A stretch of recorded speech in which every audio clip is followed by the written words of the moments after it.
Donc, bonjour à tous. C'est un plaisir de vous avoir cet après-midi pour discuter d'un sujet d'actualité et essayer un peu de démystifier ces termes galvaudés de décarbonation, mécanisme d'ajustement carbone aux frontières et surtout de comprendre rapidement ce que l'entreprise devrait faire pour faire face un peu à ce challenge. Donc, mon nom, c'est Omar Ben Aïcha. Je suis donc ingénieur de formation et je suis aussi titulaire d'un MBA et d'un doctorat en développement durable et RSE. Et je travaille depuis plusieurs années sur l'énergie, notamment sur les certifications de système de management de l'énergie, mais aussi sur des questions liées au climat comme les bilans et empreintes carbone, empreintes eau, assister un peu les entreprises aussi à faire des analyses et à développer des approches d'économie circulaire.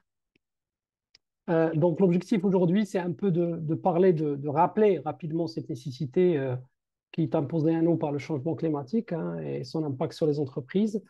Et puis la mise en œuvre de ce mécanisme d'ajustement carbone.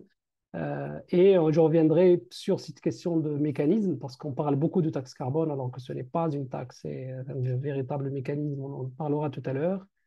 Et puis, quelques standards et outils pour entamer une démarche de décarbonation et éventuellement un petit focus sur un bilan gaz à effet de serre d'une entreprise, si vous souhaitez commencer par là, parce que c'est toujours par là qu'il faudrait commencer. Donc, juste pour rappel, hein, aujourd'hui, l'impératif de maintenir les températures donc de la planète, en tout cas la température moyenne de la planète, dans un niveau de 1,5 degré est aujourd'hui très connu de tout le monde. Ça fait des années que le groupement des indépendants des experts en climat attire l'attention sur les effets du réchauffement climatique. Voilà,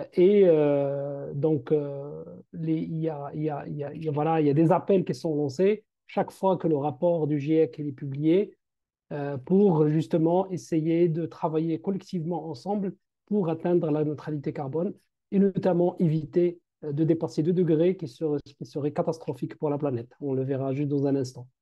Alors, en décembre 2015, comme vous le savez, il y a eu un accord de Paris qui a été signé. Dans cet accord, il y a un engagement à travailler ensemble justement pour atteindre cet objectif, mais aussi la mise en place d'un mécanisme de financement à peu près de 100 milliards de dollars pour aider les pays qui n'ont pas les moyens pour entamer leur décarbonation. Et il y a au niveau de l'Union européenne, on en verra tout à l'heure, tout un bouquet vert, tout un paquet Green Deal, ou ce qu'on appelle un paquet vert, pour justement travailler, ne serait-ce qu'au niveau de l'Union européenne, sur la question donc du réchauffement climatique. Euh, donc, beaucoup d'objectifs affichés à l'horizon 2030. Je rappelle que déjà les ODD ont une ambition d'atteindre un certain nombre d'objectifs à l'horizon 2030. Beaucoup d'engagements pris aussi euh, lors de cet accord étaient d'atteindre en 2030 déjà une première performance en matière de décarbonation et d'aller vers une économie bas carbone. Alors, je vais éviter d'utiliser le terme neutralité parce qu'on vous le savez depuis, il y a eu beaucoup de débats et de polémiques autour de la neutralité qui peut être un leurre, qui peut être finalement du greenwashing. Donc, plutôt l'économie bas carbone, la décarbonation. Et donc, comme vous le savez, beaucoup d'objectifs ont été fixés en Europe, dans d'autres pays.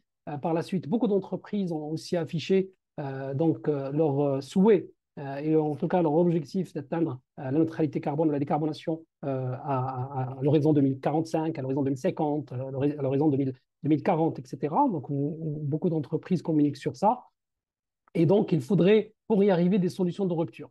Alors, tout à l'heure, on parlait de 1,5 degré et de degrés. Pourquoi? Parce que, justement, le panel des experts IPCC, hein, qui est un panel des experts c'est un panel international sur le changement climatique, a fait des scénarios, hein, ce qu'on appelle les RCP. Donc, ce sont des scénarios qui sont de différentes, on va dire, qui se basent sur différentes hypothèses, de la plus pessimiste, de la plus optimiste jusqu'à la plus pessimiste. Et donc, vous voyez ici, par exemple, d'ici 2100, si on ne fait rien et que dans le scénario, si on considère le scénario vraiment pessimiste, on aura un réchauffement pratiquement de 3 degrés et quelques, même 3,5 degrés par rapport à la situation actuelle, en tout cas actuelle, en tout cas au niveau au niveau actuel. Et ceci va se répercuter sur la planète, d'abord en termes de montée des niveaux de l'eau de mer, hein, du niveau de la mer, comme vous le voyez ici. Hein. Donc, on ira jusqu'à des montées de 1 mètre pratiquement du niveau de la mer. Bien évidemment, on peut dire 1 mètre, c'est pas beaucoup parce qu'à la plage, on voit beaucoup de vagues qui sont beaucoup plus hautes, il n'y a pas de souci. Non, ça, c'est 1 mètre continu et en plus, il faut rajouter les vagues. Et donc, 1 mètre, en fait, pour faire simple, c'est par exemple la moitié de New York qui disparaît, c'est des villes, une grosse partie de Casa, plus de la moitié de Casa qui va être sous l'eau, c'est aussi disparition de villes comme Essaouira, etc. Et donc, c'est très alarmant, c'est très inquiétant. Donc, ça, c'est d'abord l'effet ultime, mais aussi le dérèglement et le changement climatique tel qu'on le vit aujourd'hui, comme vous le voyez. On est dans une situation où on n'arrive plus à contrôler le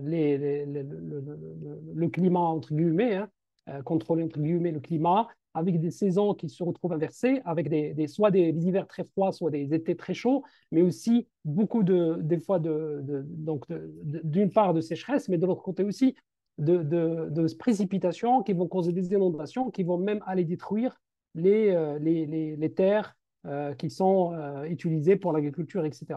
Donc c'est un vrai désastre. Et donc aujourd'hui, on a plusieurs façons de faire pour y arriver. En tout cas, plus on tarde, plus on va avoir des difficultés à lutter, en tout cas à prévenir cette situation. Et donc, ces experts, ils ont fait ces différents scénarios. Ils ont montré que l'optimal, c'est de limiter le réchauffement à plus de 1,5 degré de façon cumulée par rapport à l'ère pré-industrielle. Et donc 2 degrés, grand maximum, 2 degrés, c'est le commencement de la catastrophe, mais l'objectif a été fixé à ne pas dépasser 1,5 degré. Alors bien sûr, le réchauffement climatique il est causé, comme vous le savez, par les émissions de ce qu'on appelle les gaz à effet de serre, même si on parle de carbone. Toutes les émissions ont été traduites en équivalent carbone pour faciliter la comptabilisation, hein, comme ça on va compter avec la même unité. Et aujourd'hui, les 4 grosses familles hein, de gaz à effet de serre qui provoque le réchauffement donc de l'atmosphère et le réchauffement de la planète, c'est d'abord le dioxyde de carbone qui émane des transports des habitats, de l'électricité, de la déforestation, etc. Mais vous avez aussi le méthane qui représente 16% à peu près, contre 66% pour dioxyde de carbone. Le méthane, lui, il vient de l'agriculture, des décharges, de la production de pétrole et de gaz. Après, on a les chlorofluorocarbones, hein, les PFC ou les HFC, hein, c'est tous les produits utilisés dans la climatisation automobile et dans les systèmes de réfrigération et dans les salles blanches, notamment dans certaines industries de précision, comme les industries du semi-conducteur, qui sont en quantité beaucoup moindre, 2%, mais avec un effet, ce qu'on appelle un pouvoir de réchauffement qui est beaucoup plus élevé que le CO2. Et puis, on a le protoxyde d'azote qui vient de la biomasse, hein, qui est aujourd'hui indiqué comme une énergie renouvelable, comme une source d'énergie renouvelable, mais qui aussi hein, présente des émissions à hauteur de 6% aujourd'hui au niveau planétaire. Et ces émissions d'oxyde d'azote, N2O, viennent de la combustion de la biomasse, effectivement, de toute l'industrie chimique, des automobiles, de l'agriculture aussi, puisqu'on utilise des produits azotés, notamment dans les fertilisants. Et donc aujourd'hui, si on revient à notre fameuse courbe, voilà, si on limite à 1,5, on serait dans la courbe bleue. C'est-à-dire qu'on va passer de 50 gigatonnes équivalent CO2 par an en 2010 à peu près. Hein. On est à peu près toujours autour de 55 vers 57 gigatonnes CO2 d'émissions. On va passer de ce niveau-là vers un niveau de 15, 12. Donc, on va revenir à la phase de pré-industrielle. C'est ça ce qu'on veut dire la neutralité carbone. Hein. C'est d'annuler quelque part l'effet qu'on a causé, ou en tout cas qu'on a généré par tout le développement industriel que nous avons connu. Donc, large, on va dire, projet, beaucoup de travail à faire dans tous les territoires. Hein. On le voit aujourd'hui, si on revient toujours au rapport du panel sur le changement climatique, sur la partie anthropogénique des émissions par région, on voit quand même aussi l'évolution en termes de pourcentage. C'est-à-dire qu'au début, si les régions qui contribuent le plus, c'était l'Amérique du Nord, l'Asie du Sud, un peu l'Amérique latine et surtout aussi la partie un peu européenne, aujourd'hui, on voit qu'il y a une réduction de la part de l'Amérique du Nord et une montée donc de l'Asie de l'Est et bien évidemment un rééquilibrage, on va dire, parce que c'est le développement économique, parce que c'est l'agriculture et l'utilisation de plus en plus de terres, notamment en Afrique, dans le domaine de l'agriculture. Et donc, on voit aujourd'hui que nous avons du chemin à faire pour pouvoir justement arriver à cette neutralité carbone. La neutralité carbone, j'insiste beaucoup sur ce point, c'est une situation dans laquelle les émissions nationales à gaz à effet de serre, c'est-à-dire au niveau de l'inventaire national, seraient inférieures ou égales aux quantités de gaz absorbées par les écosystèmes anthropiques. D'accord? C'est-à-dire tous les puits carbone, ce qu'on appelle les puits carbone, ou les milieux naturels gérés par l'homme, hein, les forêts, les sols, les plans d'eau, hein, les barrages, tout ça, c'est des puits carbone et permettent d'absorber. Donc, il faudrait que les émissions soient inférieures à la capacité de ces écosystèmes à absorber du carbone. Donc, la neutralité carbone, ce n'est pas un inventaire à zéro. Hein, d'accord? Il faut qu'on soit d'accord sur ça. Les émissions de carbone, c'est faire en sorte que on arrive à équilibrer. C'est-à-dire, chaque fois qu'on émet 1 kg ou une tonne de CO2, on sait qu'il y a quelque chose qui va la capter quelque part. Et donc ça, c'est extrêmement important. Et vous pouvez utiliser cette approche au niveau aussi de vos bilans carbone en entreprise pour bien, en tout cas, définir de façon transparente l'objectif de neutralité carbone. Il y a une réglementation qui va être adoptée notamment en Europe sur le greenwashing sur la neutralité carbone, parce que beaucoup d'entreprises parlent de neutralité carbone, les produits parlent de neutralité carbone, et en fait, c'est une façon pour faire joli, pour induire finalement le client en erreur. Il n'y aura pas de neutralité carbone. La planète a besoin de carbone et on émettra encore du CO2. Maintenant, il faudrait que les écosystèmes soient préservés, la biodiversité soit préservée, les océans ne soient pas pollués, les plans d'eau ne soient pas pollués, que les terres soient agricoles, soient cultivées de façon raisonnable et de façon responsable, que les forêts soient préservées, parce que c'est tous ces éléments-là qui vont permettre l'absorption de toutes les émissions supplémentaires de carbone qui arrivent.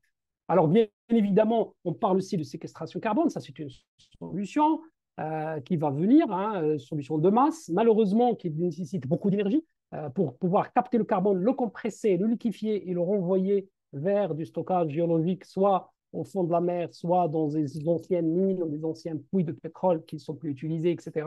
Mais ça consomme encore beaucoup d'énergie pour pouvoir être efficace. Et donc, ça, c'est très important, ces rappels sont importants. Dernier rappel que je voulais partager avec vous, c'est le fait qu'aujourd'hui, en termes de champ d'action, l'énergie, il reste le principal levier pour réduire les émissions de gaz à effet de serre. Si on veut limiter le réchauffement climatique, il faut agir sur l'énergie. Et d'ailleurs, si vous voyez ce graphe-là, c'est un graphe qui a été fait aussi par les experts hein, du GIEC, vous allez voir ici les options hein, de mitigation, donc les options de réduction des émissions de gaz à effet de serre. Et ici, à droite, vous avez ce qu'on appelle la contribution potentielle à cette réduction. À la réduction, bien sûr, nette, c'est-à-dire les émissions moins ce qu'on va absorber, ou bien moins ce qu'on va compenser, moins ce qu'on va remplacer. Parce qu'on parle toujours d'émissions nettes, puisque j'ai dit tout à l'heure, on va continuer à émettre du carbone parce qu'on a besoin de plus d'industrie, on a besoin de produire encore plus pour nourrir la planète, on a besoin de créer des emplois pour les jeunes, on a besoin d'infrastructures, on a besoin etc. Et pour ces besoins, on va émettre du CO2. Maintenant, il faudrait agir pour que le net soit égal à zéro ou négatif. Donc, comme vous le voyez ici, ça, c'est en couleur le bleu ciel, l'orange et le jaune, c'est le coût. D'accord? Donc, ce qui est bleu, c'est ce qui est en bleu ciel, c'est ce qui coûte le moins cher. Et ce qui est on va dire en orange foncé, pratiquement marron, c'est ce qui coûte extrêmement cher. Et donc, vous voyez, il y a beaucoup de bleu sur cette courbe. Donc, première solution, c'est l'énergie éolienne. D'accord? Côte à côte avec l'énergie solaire. C'est deux énergies qui vont permettre de décarboner. Après, on a tout ce qui est gérer la demande, demand side management. D'accord? Éviter de recourir à l'énergie dans les bâtiments, utiliser d'autres options hein, dans la conception, etc. Vous avez aussi tout ce qui est efficacité énergétique, donc dans le bâtiment, mais efficacité énergétique dans l'éclairage, dans les équipements, etc., dans les bâtiments. Si on prend le transport, bah, vous voyez tout ce qui est efficacité des carburants, hein, tout ce qui est utilisation des transports en public, en commun, tout ce qui est utilisation donc des fuels qui sont propres, pour notamment les gros engins qui consomment beaucoup de carburant, beaucoup de fuel. Vous avez aussi tout ce qui est optimisation du transport de marchandises, que ce soit par mer, par air, etc. Donc tout ça, c'est des solutions qui ne nécessitent pas des investissements. D'accord? Ce sont des solutions qui ne coûtent rien pratiquement. Leur coût est inférieur en tout cas à 5 dollars par tonne de CO2 équivalent, alors que les solutions on va dire, la séquestration, ou si je prends par exemple restaurer des écosystèmes, des reforestations, etc., on est quand même sur des fois des coûts jusqu'à 100 dollars par tonne par CO2 équivalent, hein, donc compensé. Donc le coût-bénéfice est très important à considérer aussi lorsque on étudie cette question donc de décarbonation. Alors, de façon plus générale et pour être proactif, on a plusieurs leviers d'action. Et pour avoir une stratégie de bas carbone au niveau d'un pays, on a cet élément d'analyse, cet élément d'action qui est le territoire, qui peut nous permettre justement de travailler sur plusieurs aspects. D'abord, vous avez les consommations d'énergie dans tous les secteurs. Efficacité énergétique et même avant l'efficacité, la sobriété énergétique. Donc la sobriété énergétique, c'est le fait de, voilà, ce n'est pas de produire des kilowatts et d'essayer de les économiser. C'est carrément de ne pas utiliser un kilowattheure sinon on n'a pas besoin. C'est ça la sobriété. Donc on est sobre lors de la conception de l'équipement, on est sobre lorsqu'on conçoit un bâtiment, on est sobre lorsqu'on conçoit un service et on essaye de faire avec le minimum, ce qu'on appelle l'arabie zuhd. C'est-à-dire on utilise le strict minimum pour pouvoir concevoir, fabriquer, utiliser, exploiter. Après, on a tout ce qui est développement d'énergie décarbonisée. Donc, c'est ce que le Maroc essaie de faire aujourd'hui, d'accord? À travers la biomasse, à travers les énergies renouvelables, etc. Après, vous avez la réduction de la consommation d'énergie dans certains secteurs qui sont en fait la réduction des émissions CO2 dans certains secteurs qui n'utilisent pas l'énergie, comme l'agriculture, comme les procédés industriels. Et puis, vous avez les puits carbone. Comme j'ai dit tout à l'heure, il faudrait reforester, il faudrait produire, il faut reboiser, il faudrait aussi utiliser d'autres façons de capter le carbone et de le séquestrer, etc., qui peut être mécanique, comme j'ai dit tout à l'heure. Et donc, comme vous voyez, c'est un peu dans l'ordre, hein, mais d'abord, il faut agir sur l'énergie parce que si on réduit la moitié des énergies, de consommation d'énergie primaire, on va réduire déjà la moitié des dizaines de gigatons dont on parlait tout à l'heure. Donc, tous les pays devraient avoir une feuille de route basée sur cette approche. Après, au niveau de chaque entreprise, on devrait avoir une feuille de route de décarbonation qui est basée à peu près sur la même approche, c'est-à-dire partir de la sobriété jusqu'à la compensation. Et donc, vous l'avez compris dans cette slide, on part de la sobriété, c'est-à-dire ne pas consommer un kilowattheure dont on a besoin, dont on n'a pas besoin et qui pourrait générer des émissions, jusqu'à compenser lorsque, de toutes les façons, les émissions ne sont pas compressibles et ne sont pas inévitables. Alors, le Maroc, bien sûr, il a développé sa NDC, hein, c'est la Net Direct Contribution, donc c'est la contribution directe nette du pays à la convention du l'UNFCCC, hein, donc à la convention de l'instance unusienne, on va dire, en charge du changement climatique, UNFCCC. Donc, nous avons proposé en 2016 une NDC. Il y a une mise à jour de cette NDC qui a été faite. Ce qui est intéressant à voir ici, c'est qu'il y a des scénarios avec, c'est-à-dire des scénarios sans assistance, c'est-à-dire sans contribution, c'est ce qu'on appelle les CNA, et vous avez les scénarios inconditionnels et conditionnels, c'est-à-dire avec l'agriculture ou sans l'agriculture. Et donc aujourd'hui, on voit sur cette courbe-là que d'ici 2030, ben, le Maroc, pour réduire, a besoin de scénarios conditionnels d'atténuation avec AFAT. D'accord? Donc agriculture, forêt, etc. Et donc, il a besoin de scénarios conditionnels, il a besoin d'appui pour décarboniser son énergie, mais il a besoin aussi de financer toutes les trames et toutes les parties de la feuille de route de décarbonation dont je parlais tout à l'heure. Aujourd'hui, si on se limite au scénario, c'est-à-dire sans support, sans moyens, sans budget, ben, on sera à peu près à une réduction de moins de 13%, qui n'est pas suffisante. Ceci dit, le Maroc n'est pas un grand pollueur, ça, il ne faut pas l'oublier. Mais il se trouve que son énergie est très décarbonée et cela a un impact très important sur les entreprises qui sont ou qui se retrouvent avec des bilans carbone d'abord, puis avec des empreintes carbone produits, on va le voir tout à l'heure, la différence, qui sont très décarbonés et qui vont être challengés par les questions du mécanisme d'ajustement. Et donc, aujourd'hui, voilà, vous voyez, 42% à peu près de production d'électricité, et dont les 42%, c'est là où il y a l'effort d'atténuation. C'est à peu près la même chose que l'effort de réduction qui est produit par le Maroc et qui représente à peu près 523 millions de tonnes de CO2. Alors, rappelez-vous la quantité dont je parlais tout à l'heure, hein, 55 gigatonnes de CO2. Donc, si vous prenez 523 millions, vous le divisez par 500 gigas, ben, on est pratiquement à moins de 1% de contribution du Maroc au réchauffement climatique au niveau de la planète. On est à 0,0 quelque chose, donc on n'est pas du tout significatif. Donc, voilà un peu ce que je disais tout à l'heure, hein. Donc, le Maroc, pour atteindre on va dire, ses engagements ambitieux, ben, il a besoin d'une réduction. D'abord, il peut faire 17% en se basant sur ce qu'il fait déjà, grâce aux activités de la FAT, etc. Et il a besoin aujourd'hui de ressources supplémentaires, hein. Donc, si on intègre la FAT, ben, on sera à 17%. Si sans la FAT, on sera à 13%. Et donc, il a besoin de travailler encore sur des atténuations et des réductions donc additionnelles. Et pour y arriver, ben, on a estimé que pour atteindre l'objectif de 42%, on a besoin de 50 milliards de dollars entre 2010 et 2030. Et donc, de gros chiffres. Le Maroc a signé des partenariats avec plusieurs pays pour pouvoir justement faire face à ça. Et on est en train de progresser petit à petit. Ça, ceci dit, le challenge restera l'activation du plan d'énergie renouvelable. Et que vraiment, aujourd'hui, on produit. Pas en termes de. On produit les énergies renouvelables à des prix qui sont intéressants et qu'on arrive à les transporter à l'utilisateur industriel ou à tout autre utilisateur, hein, qui gère aussi des bâtiments, etc. Donc, nous avons besoin de faire ce travail parce que, comme on l'a dit tout à l'heure, c'est la compétitivité de nos exportations se joue au niveau de la décarbonation de l'électricité. Alors, aujourd'hui, pourquoi les entreprises parlent de neutralité carbone, entre guillemets, hein?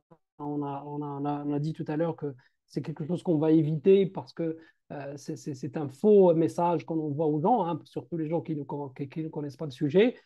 Aujourd'hui, les entreprises s'intéressent parce que les patrons, qui représentent donc les boards, hein, donc les conseils d'administration, sont sous pression des investisseurs. Vous avez tous entendu parler de l'ESG, ESG pour environnement, social et gouvernance. Aujourd'hui, la pression sur tous les sujets ESG, que ce soit le changement climatique, que ce soit les droits de l'homme, que ce soit des sujets de gouvernance, anticorruption, que ce soit l'éthique, que ce soit les conditions de travail des salariés, etc. Tous ces sujets RSE ou ce qu'on appelle sujet ESG, ben aujourd'hui, les entreprises, surtout celles qui sont cotées, font l'objet de beaucoup de pression, hein, des investisseurs. Ici, dans cette courbe, vous voyez par exemple ce qu'on appelle les Corporate Earnings Calls Mentioned in ESG. Donc, les Corporate Earnings Calls, c'est en fait les calls, c'est-à-dire les réunions qu'on fait avec les analystes pour présenter les résultats. Donc, ça, c'est une pratique chez les entreprises cotées. Et donc, vous voyez le pourcentage de ces réunions de présentation des résultats où le ESG commence à être mentionné. Hein, on est pratiquement à 20%. Je pense qu'aujourd'hui, on est déjà passé à 25%, 30%. Mais vous voyez le pic qu'a pris cette courbe, alors qu'il y a quelques temps, en 2005 peut-être, très peu de questions sont posées sur ces sujets. Le deuxième élément, c'est la réglementation. On va en parler aujourd'hui, hein, dans le cadre du MACF, puisque c'est le sujet. Les pays et les groupements de pays comme l'Union européenne sont en train de mettre de plus en plus de règles. Et on le voit sur la courbe, on voit l'explosion des réglementations en matière de ESG et en matière de développement durable partout dans le monde. Et aujourd'hui, les entreprises sont obligées de dire qu'est-ce qu'ils font en matière de changement climatique entre eux. Alors, attention, les investisseurs et des autres parties prenantes, analystes et compagnies, organes de financement, bailleurs de fonds, etc., ces gens-là mettent la pression sur ces questions de climat, non uniquement parce qu'il y a un impératif climatique et qu'il va falloir limiter le réchauffement, ils posent aussi ces questions-là parce que le changement climatique est devenu un risque opérationnel aussi, qui remet en cause la rentabilité des entreprises, voire même dans certaines entreprises, il devient une composante très importante dans la résilience de ces entreprises. Les entreprises qui utilisent de l'eau dans leur process ou qui utilisent des produits issus de l'agriculture dans leur process, les entreprises aujourd'hui qui utilisent des infrastructures énergétiques, etc., ont tout le changement climatique comme élément important de coût. Hein. Donc, s'il n'est pas maîtrisé, ben, il se répercute sur la bottom line, il se répercute aussi sur la confiance que font les investisseurs à ces entreprises-là. Donc, il y a à la fois cette question d'urgence climatique, mais attention, son corollaire aussi en entreprise, c'est cette dimension risque qui se renforce de plus en plus. Et de toutes les façons, aujourd'hui, tellement la pression sur les entreprises est importante qu'aujourd'hui, les entreprises qui sont managées sur la base de l'ESG, y compris sur des questions de climat et autres, hein, comme je disais tout à l'heure, sont des entreprises qui performent très bien sur les marchés. Et donc, je ne vais pas m'attarder beaucoup sur ces slides, mais vous voyez ici, par exemple, ça c'était en 2019, hein, juste avant le Covid, hein, ça date pas d'aujourd'hui. Vous voyez quand même que les entreprises, en tout cas les index qui sont basés plutôt sur le SG, surperforment même le SP, le Standard Poor's 500, hein, qui regroupe tout un ensemble d'entreprises qui ont des très grandes capitalisations. Et donc, il est surperformé par ces indices qui sont ESG. Et donc, aujourd'hui, les investisseurs, les actionnaires, même les salariés aujourd'hui sont très exigeants en matière de conformité à ces règles ESG. Ils sont très regardants sur ce que font les entreprises pour lutter contre le climat. Lorsque l'activité d'entreprise il a beaucoup d'impact sur sur le climat. Donc aujourd'hui, tout cela fait que les entreprises essayent aussi de montrer patte blanche et de s'adapter rapidement. Alors, bien sûr, en Europe, il y a eu un schéma d'échange des quotas des émissions, le SEQE, qu'on va voir tout à l'heure, qui d'ailleurs va être remplacé par le MACF. Et il y a une bourse de carbone qui malheureusement s'est dégringolée jusqu'à atteindre 4 euros la tonne carbone, hein, ce qui est très dérisoire pour qu'une entreprise soit encouragée. Et donc, cette compensation par achat de crédit carbone aujourd'hui, il ne fonctionne plus correctement. Il ne fonctionne plus correctement à cause de la détérioration de la valeur de la tonne carbone. En fait, pour ceux qui ne sont pas initiés à ça, qu'est-ce que ça veut dire? Ça veut dire, moi, je suis entreprise qui pollue, je fais un inventaire de mes émissions, je calcule donc le nombre de tonnes équivalent CO2 de mes émissions, je multiplie par un prix donc, qui est sur un marché libre donc, de quota carbone, et je calcule la valeur vénale de mes émissions. Donc, je multiplie la quantité par le prix unitaire, ça me donne un chiffre. Et ce chiffre-là, je pourrais choisir d'acheter des crédits carbone, c'est-à-dire ne rien faire sur le plan de la réduction des émissions. Par contre, je vais payer en contrepartie en achetant un crédit carbone. Donc, je vais donner de l'argent en contrepartie d'un certificat. Et ce certificat, il comporte une quantité. C'est un crédit carbone que je vais comptabiliser dans mes émissions. Et donc, j'aurai, moi, un bilan qui est conforme à la réglementation du pays, la France, l'Espagne, l'Italie, etc. Et donc, celui qui va récupérer donc le crédit, hein, donc l'argent, lui, par contre, va l'utiliser de l'autre côté pour financer un produit propre, hein, un projet propre. Et donc, aujourd'hui, il y a beaucoup de controverses. Je pense que vous avez vu le film sur Netflix sur la fraude et le détournement donc des émissions donc de CO2. Et donc, il y a beaucoup de controverses. La baisse des prix pose aussi un problème. Aujourd'hui, le prix est en train de remonter. Et aujourd'hui, les gens pensent que le prix correct, à partir duquel ils peuvent vraiment utiliser ce mécanisme, devrait être autour de 40, 45, voire 60 euros à peu près. Hein.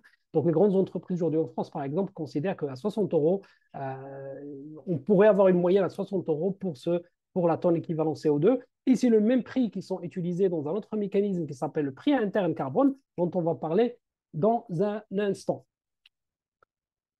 Donc, le mécanisme de prix interne carbone qui est en train de se développer, en fait, il consiste à quoi? Il consiste tout simplement à intégrer finalement le coût des émissions. Lorsque je dis le coût, c'est le coût environnemental. C'est-à-dire ces émissions-là, leur coût, finalement, une fois qu'ils sont dans l'atmosphère, on va l'intégrer au niveau de notre structure de produits et de charges.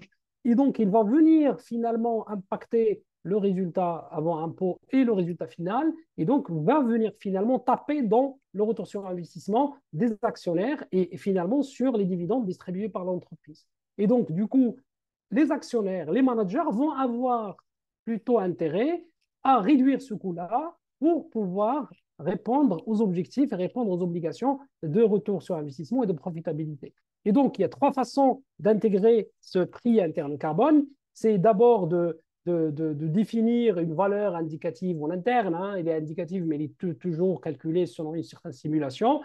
Cette valeur qu'on appelle le shadow price, puisque ce n'est pas le vrai prix hein, de la tonne CO2, ce shadow price, c'est un prix miroir, hein. On va l'utiliser dans les décisions d'investissement. C'est-à-dire, chaque fois qu'on veut investir dans un projet, on va ajouter un coût lié à ce prix carbone, à ce coût interne carbone. Et ce coût, lorsqu'on va le rajouter, va nous pousser, nous, en tant qu'investisseurs, à augmenter notre exigence en termes de retour sur investissement du projet. Et en tout cas, dans la décision d'investissement, dès qu'on met ce prix interne carbone par rapport à un projet, on pourrait voir que la rentabilité n'est plus suffisante, ou on pourrait voir que la rentabilité pourrait même devenir négative. Et donc, du coup, on va tout simplement ne pas investir dans ce projet-là. D'accord? Après, la taxe carbone interne, c'est un deuxième donc, schéma, c'est qu'on applique en fait, on calcule les coûts opérationnels donc, de l'entreprise. Donc, on les calcule et on les calcule en considérant les émissions. C'est-à-dire, on dit cette activité opérationnelle génère tant d'émissions. Donc, on ajoute dans le coût opérationnel de cette activité, on rajoute aussi donc le coût lié à cette émission, toujours en utilisant un prix de référence du carbone, comme je disais tout à l'heure, qui pourrait être le prix donc du schéma ou du système d'échange de quotas, ou ça peut être le prix qui est dans une bourse carbone donnée. Et donc, finalement, quelque part, on dit, écoutez, on va rajouter donc cette taxe-là, finalement, au niveau de nos coûts opérationnels. Et donc, du coup, ce qui va se passer, c'est que tout simplement, on devrait augmenter les prix de nos produits, les prix de vente de nos produits, pour couvrir ces taxes supplémentaires. C'est comme si vous augmentez la taxe sur la valeur ajoutée. Au lieu de 20%, vous dites, je la mets à 30%. Et donc, du coup, il faut augmenter de conséquemment le prix de vente pour pouvoir justement continuer à couvrir l'ensemble des coûts opérationnels qui intègre aussi cette taxe carbone interne. Alors, le troisième dispositif qui est le prix implicite ou le courriel de la décarbonation, ça c'est le plus élaboré, le plus difficile. Ça c'est un calcul qu'on fait après qu'on ait décarboné. D'accord? Et donc, on va calculer tout ce qu'on a dépensé pour atteindre les objectifs de décarbonation. Et ce calcul-là, on va le prendre et on va le rajouter finalement au coût finalement de l'investissement et on va calculer ce coût réel de la décarbonation. Et donc, ce coût réel de la décarbonation donc, du projet, du produit, va être le repère à la fois pour réévaluer le retour sur investissement, réévaluer même des fois la cession d'un produit ou la cession d'un business, etc. Il va être aussi utilisé aussi pour des objectifs de calcul de taxes et autres, etc. Donc, ceux qui sont intéressés, l'Institut Montaigne a fait une publication sur le prix interne carbone qui est très important. Alors, sachez que tout ça, c'est vraiment de la fiction encore chez nous, Marocains. Même en Europe, c'est encore de la fiction. Il y a quelques grosses entreprises qui commencent à intégrer cela dans leur profit and loss, dans leur compte de produits de charge. Ils le font aussi, ça leur permet de provisionner un peu demain des coûts non prévus liés à des claims ou même des coûts liés à se séparer de certaines activités ou des coûts liés à l'augmentation des coûts de production parce que les ressources ils sont plus disponibles, etc. Donc, c'est aussi une façon de provisionner, mais c'est très bien. Et autant provisionner pour réparer que de distribuer l'argent aux actionnaires et dire aux actionnaires, écoutez, c'est bien, on peut y aller, il n'y a pas de problème. Alors, sachez aussi une chose très importante, dans cette discussion, il y a quand même un rationnel extrêmement important. Il y a aussi quelque chose à laquelle on fait très rarement attention. C'est que toutes les ressources que nous consommons, on les considère toujours dans la comptabilité à leur prix d'acquisition. Or, leur prix d'acquisition, combien même il comporte tous les coûts générés depuis l'extraction de la ressource, son traitement, son transport, sa transformation éventuelle, son acheminement vers l'usine ou vers le client, combien même il prend en charge tous ces coûts, ne reflète pas réellement le coût de la ressource. Et je vous donne un exemple, si vous allez chez un pompiste, vous prenez 1 litre de gasoil, 1 litre de gasoil aujourd'hui au Maroc, il coûte à peu près 14 dirhams. 14 dirhams, ce n'est pas le prix final total du litre du gasoil. C'est le prix du raffinage, c'est peut-être le prix, allez, on va aller même en amont, c'est le prix de l'exploration, c'est le prix de l'extraction, c'est le prix du transport par un bateau, etc. Ça inclut le coût, pas les prix, mais le coût du raffinage, ça inclut le coût de distribution, ça inclut le coût de transport, etc. Mais le coût de la ressource, cette ressource, ce litre de gasoil, qui vient d'un baril de pétrole. Ce baril de pétrole, pour se former dans les entrailles de la Terre, à partir de la sédimentation qui a pris des fois 15-20 millions d'années, c'est quoi son coût? Et c'est ça le grand problème aujourd'hui. C'est qu'on pense que tout ce que la nature met à la disposition, il le met gratuitement, ce qui est archi faux. Donc, si on commence à faire attention au coût de la disponibilité de la ressource, on aurait un raisonnement totalement différent, puisque effectivement, chaque fois qu'on prend une ressource de la Terre, elle ne se régénère pas, malheureusement, et donc normalement, on devrait au moins la payer à son vrai coût. Et si on l'a payé à son vrai coût, qui va être plus important que son coût aujourd'hui, même, je dirais, peut-être exorbitant, euh, cela aurait au moins on va dire, pour mérite de nous pousser à être sobre et à éviter de consommer plus parce que ça coûte extrêmement cher. Et vous savez combien les entreprises, combien les managers sont très sensibles à la maîtrise des coûts et c'est un très bon moyen, très souvent, de les convaincre de mettre en place des actions. Alors, la mise en place du MACF ou le CBAM, alors le MACF, c'est le mécanisme d'ajustement carbone aux frontières, et le CBAM, c'est Carbon Border Adjustment Mechanism. C'est juste la traduction depuis l'anglais. Alors, juste quelques rappels pour savoir que l'Europe, il ne s'est pas réveillé du jour au lendemain. Il a dit, allez, moi, j'aime pas les gens du Sud, notamment voilà, en Afrique peut-être, etc., ou en Asie du Sud. Et donc, ces gens-là, je vais leur mettre une taxe carbone parce que moi, je veux que leurs produits coûtent cher, etc., pour protéger mon marché. Non, non. Ceux qui tiennent ce débat n'ont pas compris ce mécanisme et n'ont pas pris l'effort de voir d'où vient ces décisions. D'abord, le système d'échange de quotas d'émissions de gaz à effet de serre existe dans l'Union européenne depuis 2003. Dans ce système d'échange, l'Union européenne, consciente que les autres régions du monde ne font pas le même effort, elle a mis en place ce qu'on appelle des quotas gratuits.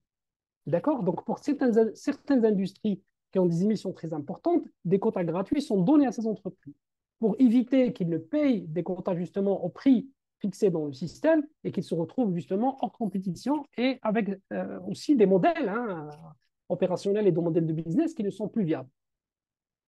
Donc, cette tarification des émissions de gaz à effet de serre au niveau de l'Union européenne, dans tous les secteurs à forte intensité énergétique, a été adoptée il y a plus de 20 ans. D'accord? Donc, ça, c'est le premier élément. Deuxième élément, l'accord de Paris, on en a parlé. Troisième élément, au niveau de l'Europe, en 2018, ils ont sorti un nouveau règlement qui définit les objectifs nationaux de réduction des émissions de gaz à effet de serre à 2030 pour tous les pays qui sont membres de l'Union. Et puis en 2018 aussi, c'est qu'ils ont mis en place un système de compensation, notamment qui résulte de l'utilisation des terres par l'absorption de gaz à effet de serre dans l'atmosphère. Et donc, cette succession de règlements a été couronnée par le Pacte vert, donc le Green Deal en 2019, et donc la résolution Cap sur une planète en bonne santé pour tous de 2021, où dans ces deux documents, l'Union européenne a fixé des objectifs d'émissions nettes de CO2. Soulignez bien net. Je reviens à ce que je disais tout à l'heure. Le net est égal segment des émissions moins donc, qui viennent des sources d'émissions moins segment du CO2 capté par les puits carbone. D'ailleurs, dans les normes qu'on utilise pour réaliser les bilans carbone, on parle de sources d'émissions, mais on parle aussi de puits carbone. Et très souvent, on parle dans les bilans carbone de ces trois éléments. Donc d'abord, les sources d'émissions, deux, les émissions évitées, et trois, les puits carbone qui permettent d'absorber le carbone. C'est l'ensemble qui fait le bilan. D'accord? Et donc, dans ces réglementations, donc le focus a été fait sur cette question de netteté des émissions. Donc, le règlement de 2021 qui définit justement l'objectif de neutralité climatique dans tous les secteurs d'ici 2050, donc en Europe, tous les secteurs, quel que soit le secteur d'activité, en 2050, il doit atteindre la neutralité climatique. Alors, neutralité climatique à nouveau, ce n'est pas zéro émission. Neutralité climatique, c'est la somme des émissions doit être inférieure à la capacité des écosystèmes à absorber les émissions CO2. C'est extrêmement important. Et puis, il y a le paquet législatif Fit for 55. Donc, le Fit for 55, c'est celui qui nous a enfanté le MACF. Donc, le Fit for 55, ça veut dire tout simplement que d'ici 2030, ils veulent qu'au moins 55% des émissions, d'accord, soient réduites, soient éliminées, en comparaison au niveau de 1990. Et pourquoi ce Fit for 55 a été mis en place et le MACF a été mis en place? C'est à cause d'un problème auquel les Européens font face, qui est la fuite carbone. En fait, qu'est-ce que ça veut dire la fuite carbone? Ça veut dire tout simplement que des entreprises délocalisent leurs industries dans des pays moins regardants sur les émissions CO2 et donc on voit réexporter ces produits vers l'Union européenne, ils sont admis sur le marché européen, et donc finalement tout le système d'échange, tout ce qu'on vient de voir, les accords, les règlements, etc., ça ne sert plus à rien puisque tous ces mécanismes sont contournés. puisque les entreprises vont délocaliser, vont fabriquer ailleurs, et puis vont faire venir leurs marchandises carbonées et vont les introduire au niveau du marché européen. Et donc, cette question d'office carbone a toujours posé un problème parce que même si l'Union a réduit les émissions de façon importante, les émissions qui viennent dans les importations, malheureusement, ils continuent d'augmenter parce que l'Union européenne continue à importer pour son train de vie, etc., de plus en plus depuis l'Asie du Sud, l'Asie de l'Est, l'Afrique, l'Amérique latine, etc. Donc, plus il importe de ces territoires où il n'y a pas de règlement pour la décarbonation, ben, plus ces importations comprennent des émissions intrinsèques. Et donc, l'Union européenne a souhaité que les autres pays partenaires qui aujourd'hui veulent faire du business avec l'Union européenne aient la même ambition. D'accord? Que ces gens-là doivent lutter contre leur fuite carbone. Et donc, il faudrait que ces fuites-là soient gérées de façon à ce que, voilà, il ne faut pas que finalement on ne produit pas des produits parce qu'il y a des contraintes, etc. en Europe, et donc on évite des émissions en Europe, et finalement on les remplace juste par des produits qui viennent de l'importation, donc des produits équivalents finalement, et qui comprennent autant de carbone, voire plus. Et donc, finalement, l'Europe, il dit, si on continue comme ça finalement, puisqu'on encourage ces gens-là à y mettre, plutôt à exporter vers l'Union européenne, bah, tout simplement au niveau planétaire, les émissions CO2 vont exploser, vont augmenter, parce que les marchés, malheureusement, sont au niveau des pays du Nord, hein, où il y a le pouvoir d'achat, et donc plus on va aller produire dans les pays qui ne veulent pas faire d'efforts, bah, tout simplement, les émissions vont augmenter à l'échelle mondiale, et donc on va encore avoir une situation climatique qui est de plus en plus désastreuse. Et donc, le but, c'était un peu de lutter contre donc cette fuite carbone. Alors, l'Union européenne, qu'est-ce qu'elle a fait? Elle a créé, hein, maintenant c'est fait, hein, depuis juin 2023. Donc,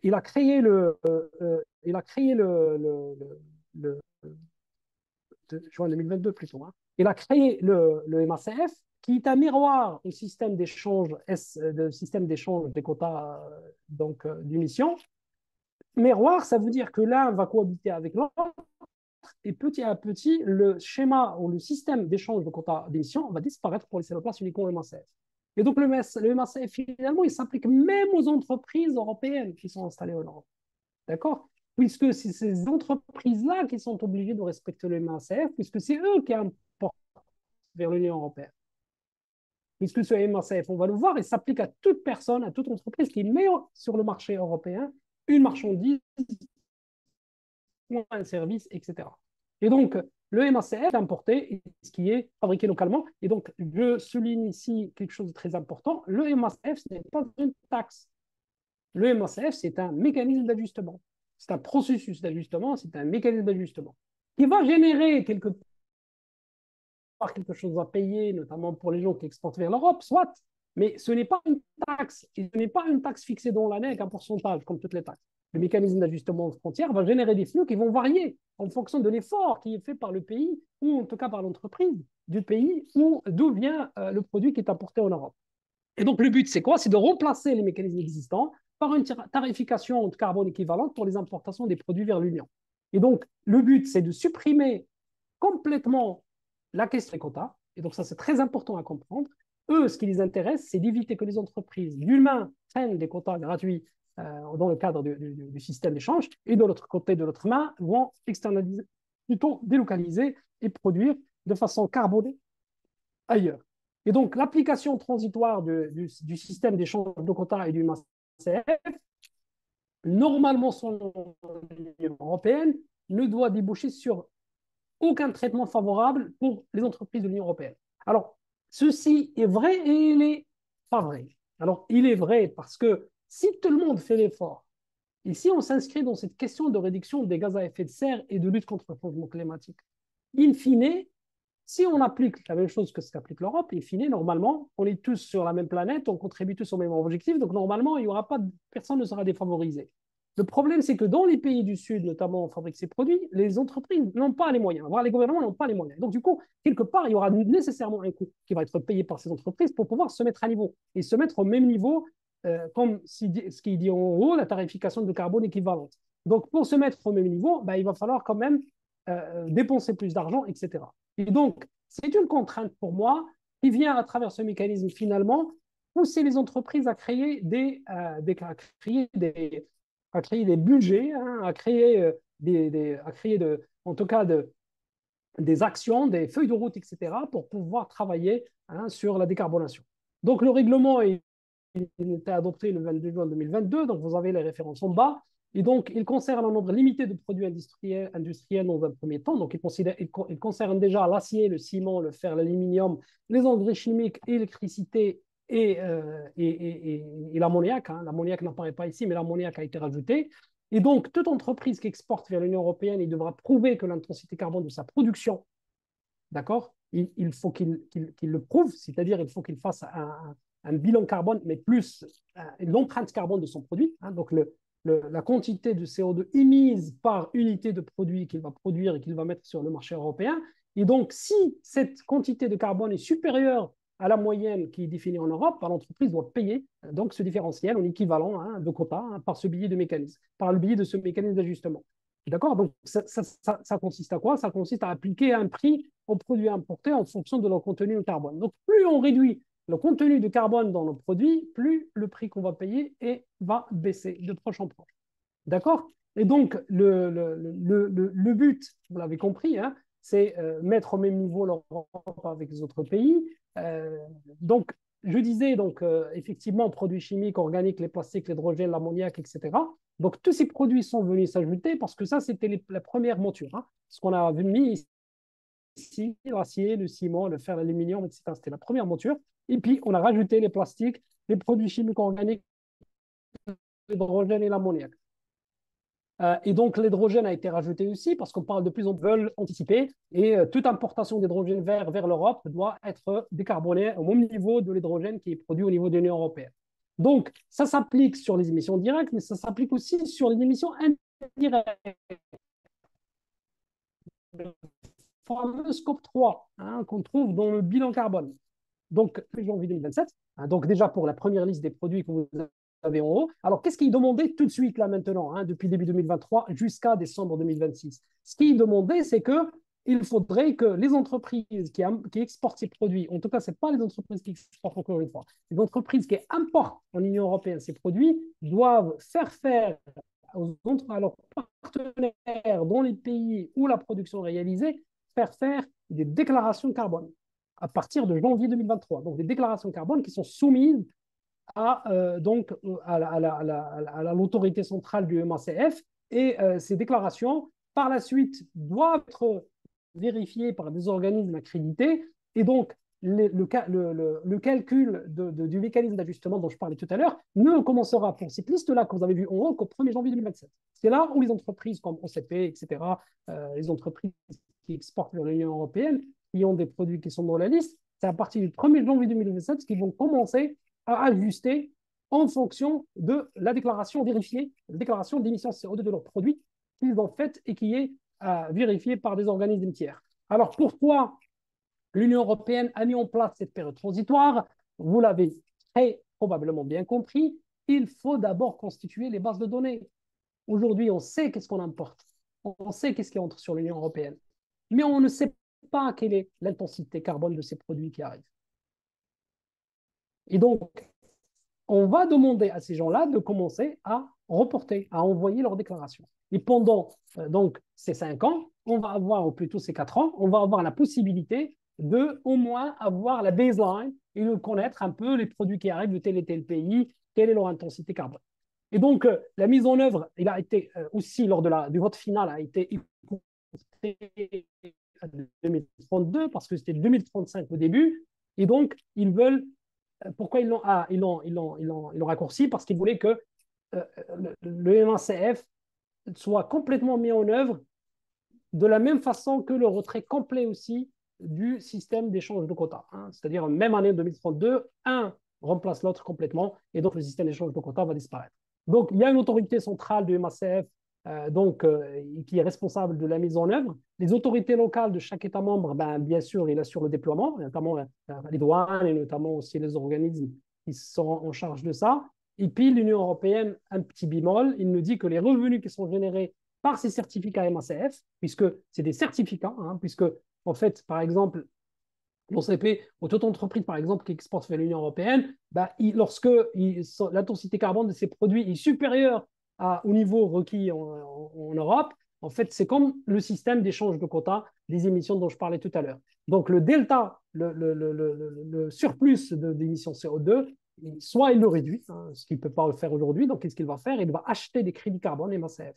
Donc, il achète des crédits, donc il achète des certificats MACF avec les quantités et bien sûr, pour acheter, il paye de l'argent. Et donc, vous voyez, ce n'est pas une taxe, hein, c'est vraiment un système d'échange de quotas, hein, c'est vraiment un mécanisme. Et donc, ce certificat, une fois l'entreprise il l'a, il peut l'ajouter dans sa déclaration, il peut l'ajouter dans son bilan. Et donc, du coup, automatiquement, si elle refait son bilan, si elle refait le calcul de l'empreinte carbone de son produit, ben, il va voir que l'empreinte carbone de son produit va baisser et va être au même niveau de l'Union européenne. Et ces crédits, hein, ils peuvent être utilisés par l'entreprise pour introduire ces produits, mais aussi c'est un crédit qui peut servir dans le bilan carbone, dans les déclarations des émissions de l'entreprise, dans son reporting de ESG, etc. etc.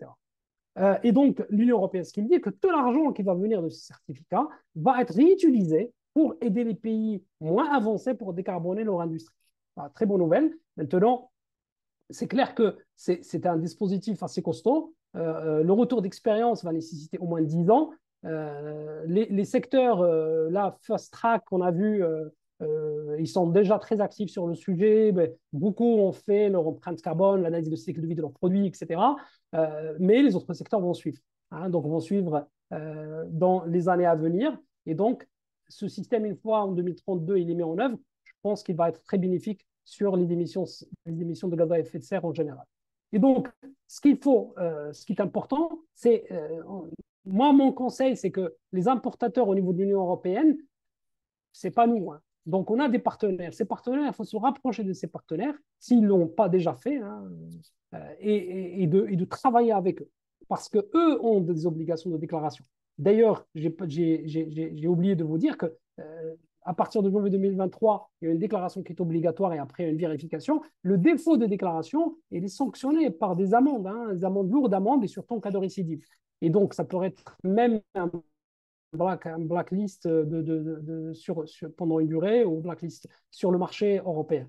Et donc, travailler avec les partenaires en Europe est fondamental pour pouvoir mettre en œuvre le MACF.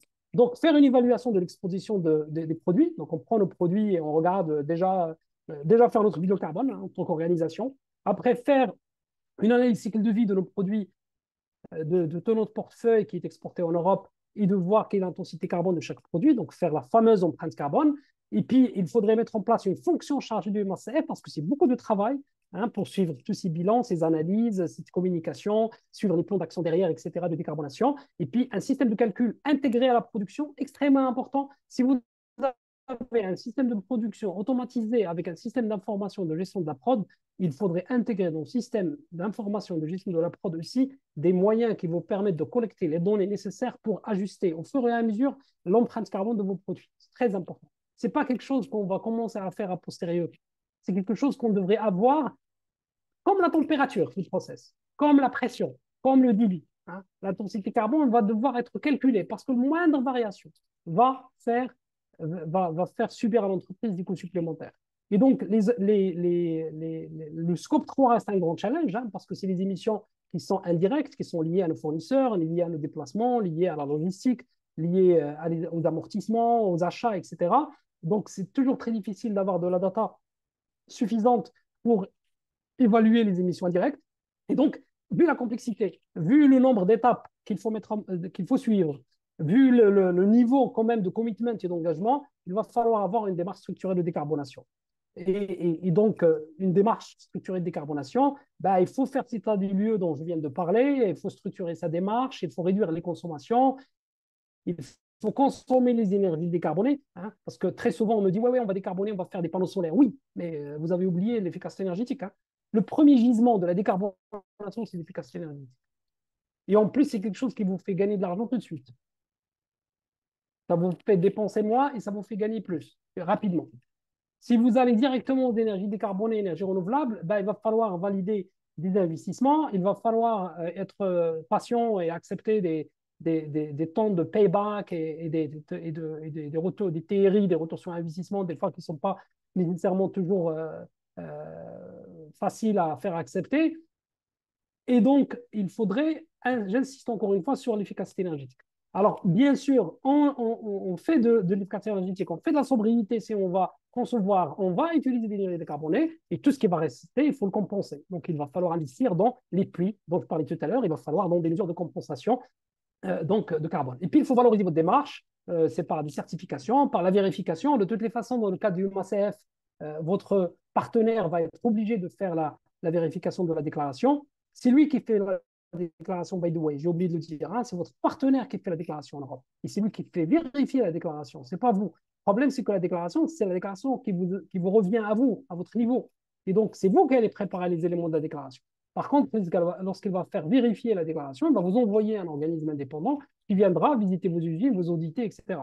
Alors, il y a l'ami qui a essayé avec les Manor de trouver un schéma où une vérification marocaine pourrait être acceptée de l'autre côté. Je ne sais pas si cette action a abouti. S'il aboutit, ça sera excellent. Mais s'il n'aboutit pas, effectivement, il va falloir investir aussi dans les compétences pour préparer ces vérifications, comme on prépare déjà aujourd'hui, hein, les audits de certification et autres, etc. Donc, très en détail, hein, l'état des lieux, c'est faire un bilan carbone. Et le bilan, c'est très important. Analyse du cycle de vie, c'est impossible à contourner pour faire de la décarbonation, notamment des produits, et surtout pour appliquer de façon effective les mesures nécessaires pour faire face à ce mécanisme de MACL. L'audit énergétique, pourquoi? Parce que l'énergie, on a dit, c'est la principale source d'émission, donc il va falloir faire un audit énergétique. Il ne faut pas faire un bilan carbone sur un fichier Excel, puis point à la ligne. Pour définir les mesures, vous allez faire votre bilan. D'accord? Vous allez trouver que l'énergie représente quand même une grande partie, notamment le scope 2, une grande partie des émissions. Mais sur quoi vous allez agir? Vous aurez besoin d'audit énergétique pour savoir exactement quels sont les usages significatifs, est-ce qu'il y a des gisements, ou est-ce que vous allez faire de l'optimisation, de la réduction, voire même de la sobriété, etc. Et donc, il faut structurer la démarche. Il va falloir travailler sur les compétences, il va falloir travailler sur les contrats avec les partenaires, notamment les contrats d'énergie, les contrats de supply d'énergie. Il faut financer tout ça. Aujourd'hui, au Maroc, il y a des programmes de financement au niveau de certains organismes peuvent vous aider à financer votre démarche. Et puis, vous pouvez aussi mettre en place tout un programme d'efficacité énergétique, optimiser les consommations, etc., dont on parlait tout à l'heure.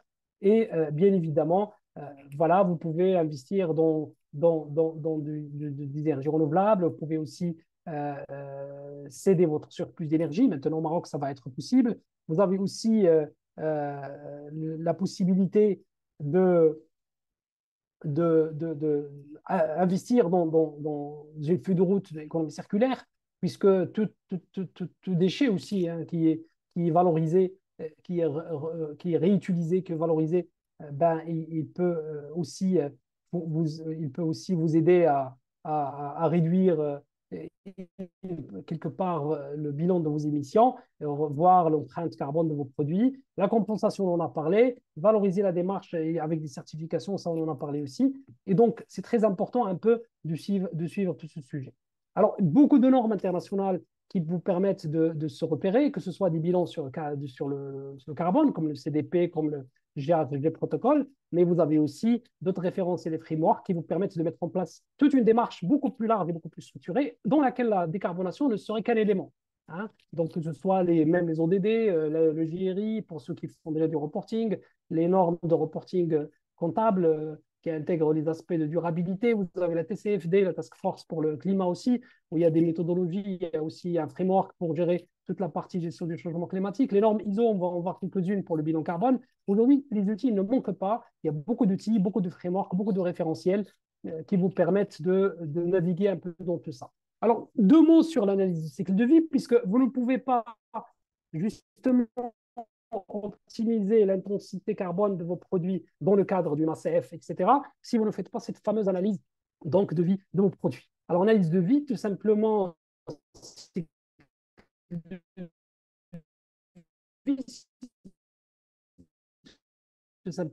analyse matière première et finale du produit, c'est-à-dire même des fois jusqu'à son utilisation par le client final. Donc, il y a une norme qu'il faudrait connaître, sur laquelle il faut se former, c'est la norme ISO 14044. Cette norme-là vous donne des guidelines pour gérer, ou en tout cas pour tenir et pour déployer une analyse cycle de vie. Il y a des logiciels aussi aujourd'hui qui peuvent vous aider à faire cette analyse, vraiment le produit final de son cycle de vie, le décortiquer pour savoir exactement est-ce qu'il va falloir remplacer certaines matières premières? Est-ce qu'il va falloir agir sur la gaz et l'électricité? Si l'exemple que vous avez en face, c'est une usine de fabrication de jus qui met du jus dans des bouteilles en verre, et donc il achète, donc il a de la matière première et il fabrique ses propres bouteilles de verre, donc il utilise de l'eau, de l'électricité, du gaz éventuellement.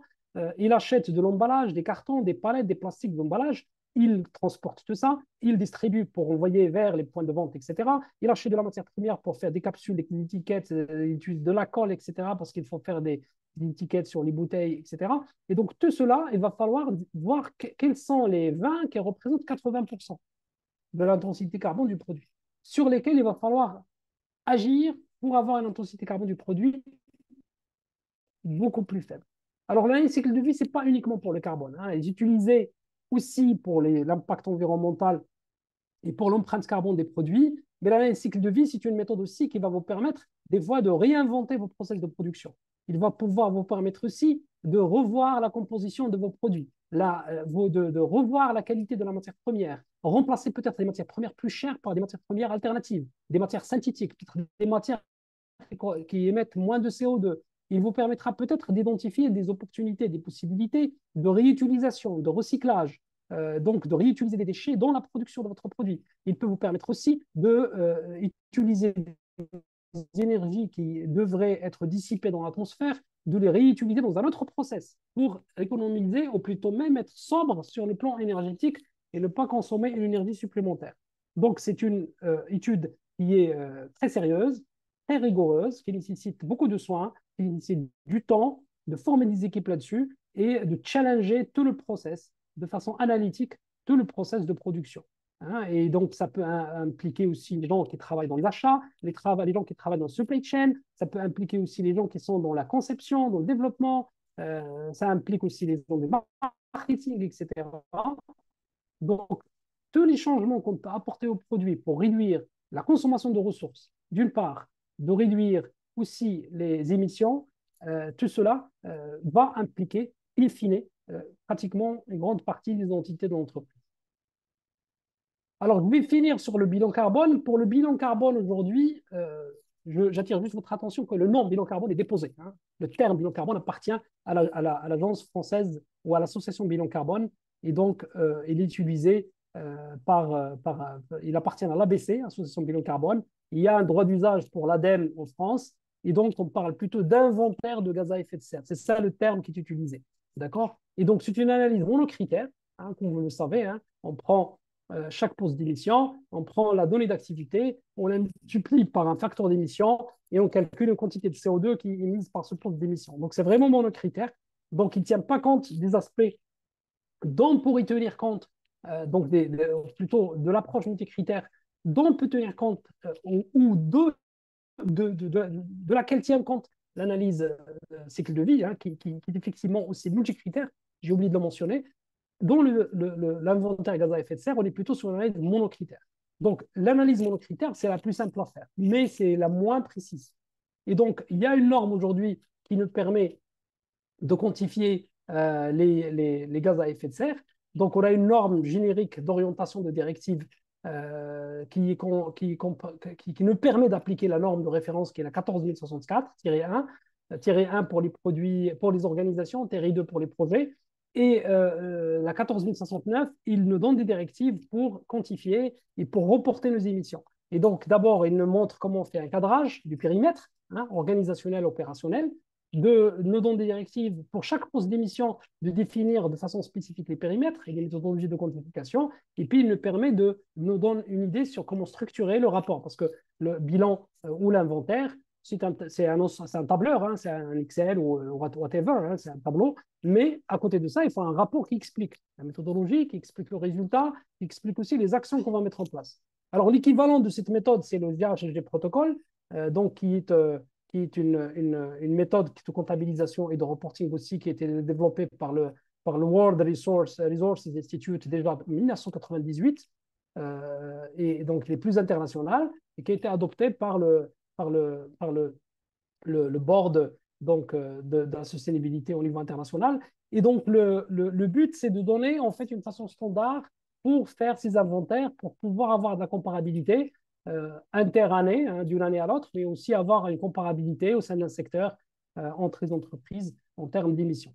Alors, les scopes dont je parlais tout à l'heure, scope 1, scope 2, scope 3. Le scope 1, c'est le scope de gaz à effet de serre, des émissions de gaz à effet de serre qui sont liées directement à l'activité, au corps, aux activités clés et le corps activité de l'entreprise. Vous avez le scope 2 qui sont les émissions indirectes et qui sont liées à l'énergie. Donc, on les a sorties parce qu'on savait toujours, depuis toujours, hein, que l'énergie est un poste d'émission extrêmement important. Donc, on l'a mis dans le scope 2. Et puis, on a le scope 3 qui regroupe toutes les autres émissions de gaz à effet de serre.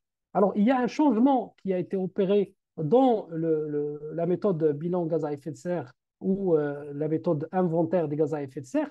Vous savez que le bilan obligatoire maintenant, notamment en France, qui est applicable depuis l'année dernière, a introduit donc cette méthode, la 5e version de la méthode bilan de gaz à effet de serre. Et dans cette méthode, on ne parle plus de postes d'émission. Les postes d'émission, ils sont là, mais les postes d'émission, ils sont aussi catégorisés maintenant.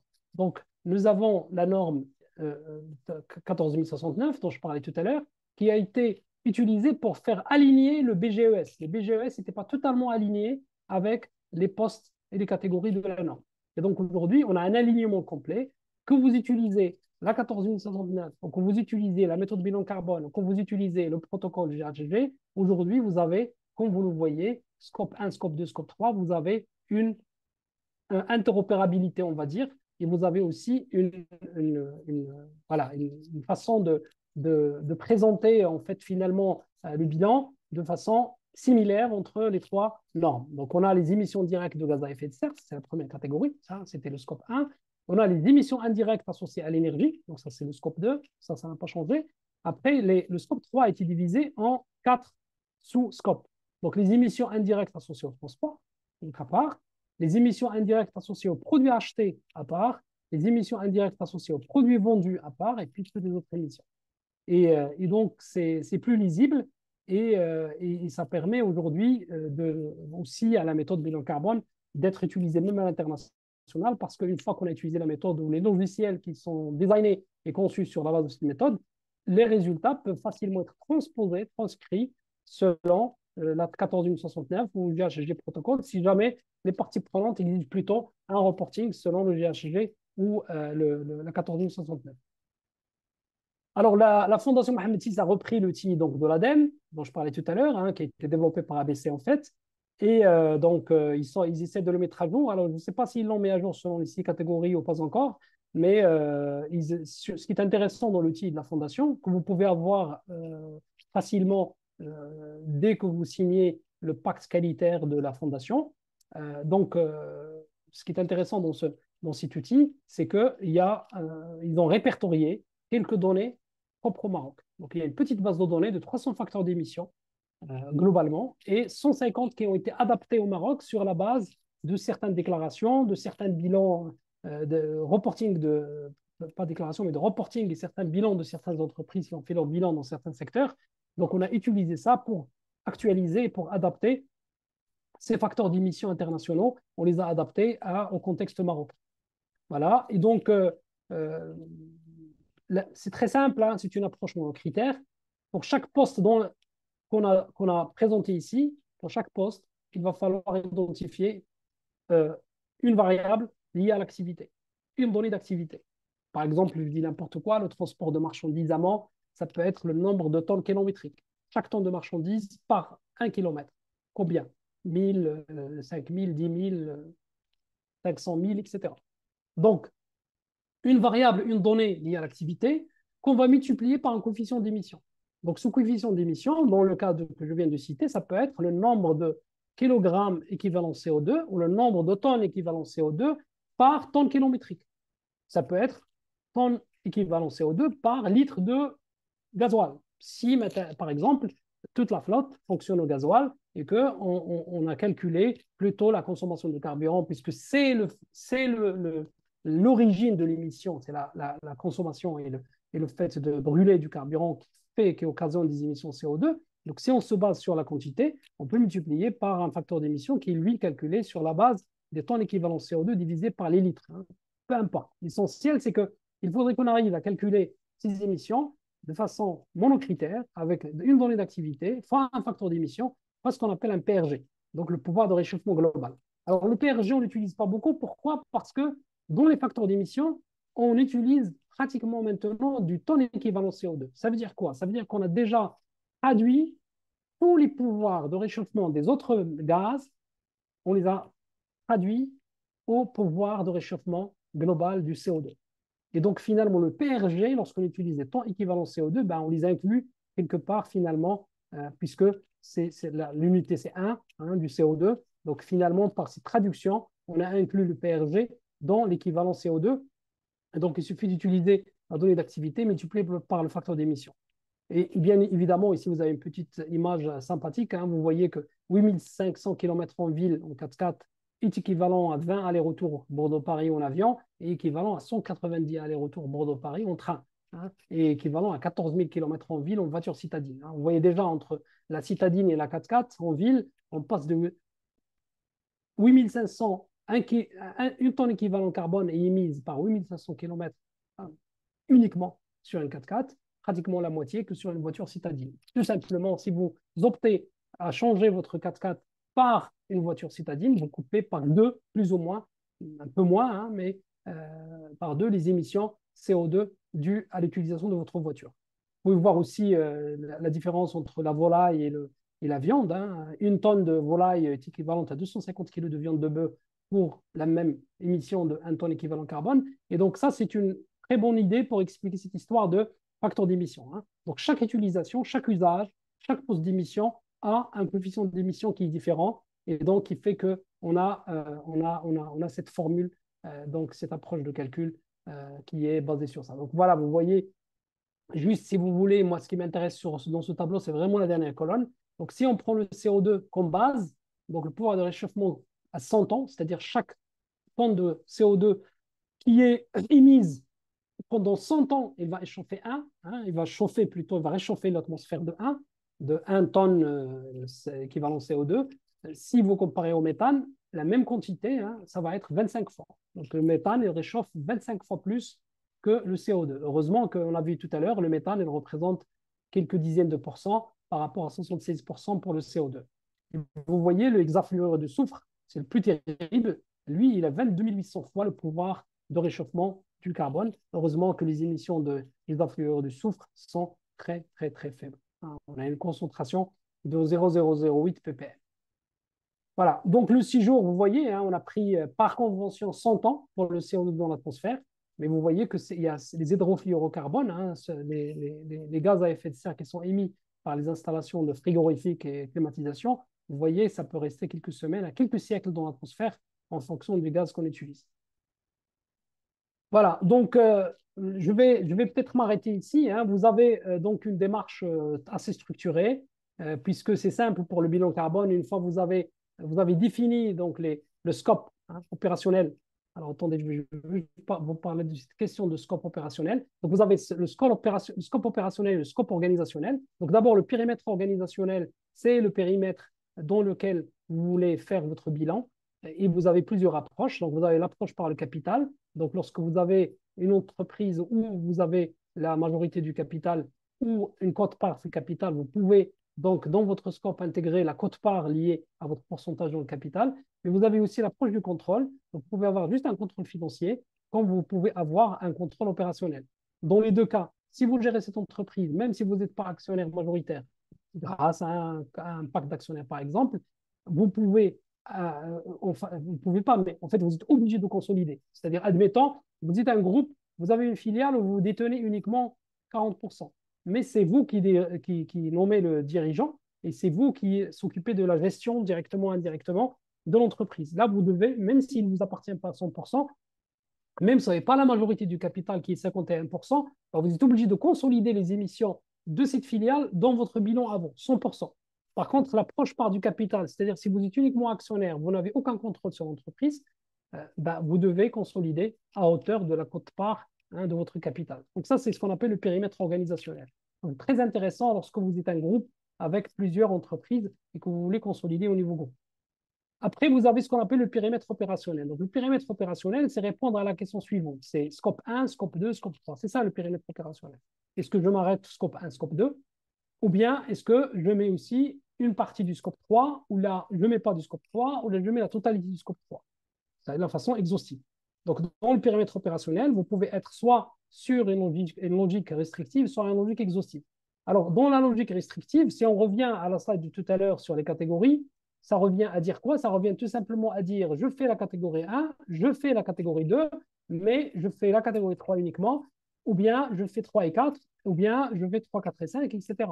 Hein? Par catégorie, c'est beaucoup plus simple parce que dans l'ancienne approche donc de l'ADEME, il y avait quand même plus d'une quinzaine de centres de postes d'émission dans le scope 3. Et donc, lorsqu'on commence à découper, ce n'est pas aussi simple que ça. Donc, retenez périmètre organisationnel, c'est toute la partie contrôle, etc. Ça peut être aussi, même au sein de l'entreprise, on peut faire un périmètre organisationnel limité, pas tout le périmètre de l'entreprise. Mais sachez aussi que lorsque vous avez des entreprises, des filiales ou des partenariats ou des IV, il faudrait faire attention à l'approche. Et c'est votre méthodologie. Hein, dans votre rapport ou dans votre bilan, vous devez expliquer un peu tout ça. Vous devez expliquer vos choix. Et vos choix, il ne faut pas qu'ils soient remis en cause, c'est tout. Mais la norme nous dit, voilà, lorsque le contrôle est financier opérationnel, ben 100%, et lorsque il est juste, c'est juste une participation au capital, ben on consolide à la hauteur du capital. Et pour le périmètre opérationnel, donc c'est les scopes, hein, donc c'est vraiment quels sont les flux que j'intègre et quels sont les flux que je n'intègre pas. Alors très souvent, les entreprises qu'ils font, ils n'intègrent pas dans le scope 3 des émissions qui peuvent être très élevées. D'accord? Ce n'est pas toujours parce qu'ils n'ont pas la donnée. C'est parce que des fois aussi, ils n'ont pas envie de mettre des postes d'émission qui sont très élevés. Et donc, du coup, ils vont pas tricher, mais ils vont quelque part être pas peu transparents sur leurs émissions. Donc, d'où, dans cette question de MACF, à la dernière minute, le focus a été mis sur le scope 3 et l'obligation a été mise sur le scope 3. Dans l'obligation réglementaire en Europe des bilans carbone au niveau des entreprises, quelle que soit leur activité, taille, etc., ils ont introduit aussi cette question de scope 3 pour éviter donc ce comportement d'entreprise. Voilà, donc je pense que j'ai terminé. Donc tout ça, vous pouvez l'avoir dans un rapport. Alors le pacte qualitaire que vous allez signer si vous voulez recevoir l'outil de la fondation, plusieurs d'entre vous le connaissent. Hein, donc c'est ça. Hein, donc c'est un pacte que vous devez signer. En fait, il reprend un peu la mise en œuvre en ces étapes. Il reprend aussi un certain nombre d'engagements.